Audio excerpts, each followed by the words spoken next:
This is a technique that's typically used for dermatitis, but can also be used for lesional biopsies, such as small pigmented lesions or even large pigmented lesions which can't be removed via shave biopsy. So we begin with cleaning the site with an alcohol wipe.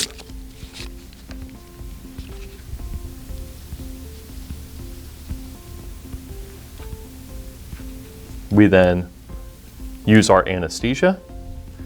And when doing the anesthesia, for this aspect, it doesn't matter too much as far as whether we raise a wheel directly under the lesion or around the lesion, so long as the area is anesthetized.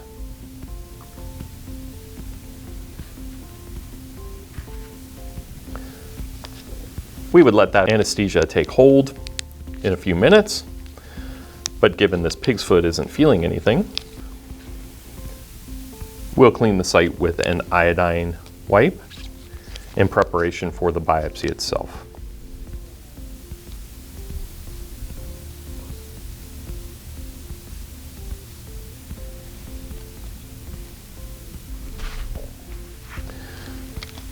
For this procedure, I'm using a 3mm punch biopsy, which does not have the ejector.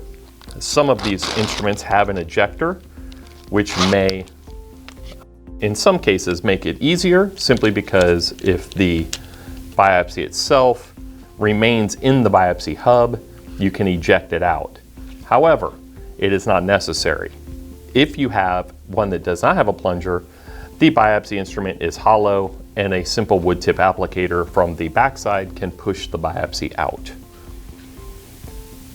We isolate the lesion. We put our pinky on the patient. That way, if the patient moves, we can adjust to that movement without going too deep. We want our biopsy to be perpendicular as possible.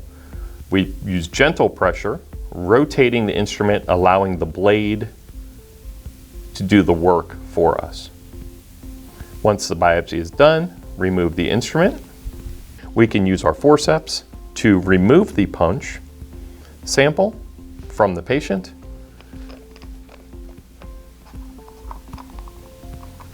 and place it in formalin for submission to the laboratory.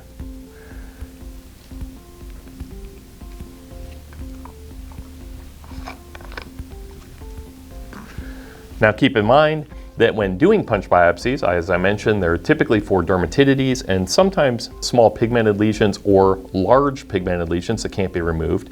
This procedure can also be used for biopsying chronic ulcers to rule out any presence of malignancy or possibility of vasculitis.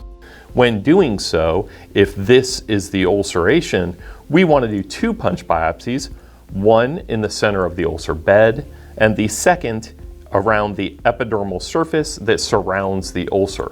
This is done for 2 reasons. One, the biopsy in the center would show any evidence of malignancy, and any biopsy that's performed on the skin surface would show any possibility of an inflammatory process that may be causing the ulceration, like a vasculitis.